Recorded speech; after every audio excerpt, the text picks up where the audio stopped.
সম্পর্কে কথাটা শুধু আমার নয়, প্রতিটি জীবনসঙ্গী খোঁজে এরকম মানুষের।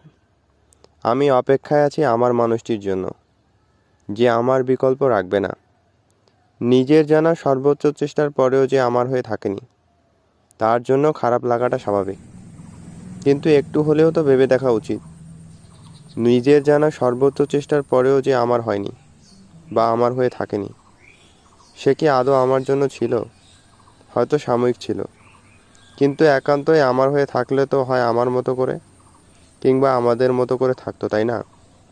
যেহেতু থাকেনি, সেহেতু সে নিজের জন্য যেমন, ঠিক তেমনি নিজে হয়তো তার জন্য ছিলাম না। যে গেছে যাক, ভালো থাক, সুস্থ থাক, সুন্দর থাক, এই শুভ প্রার্থনা রইল। আশা করি যেখানেই থাক, যেভাবে থাক, সৃষ্টিকর্তা যেন তাকে ভালো রাখে।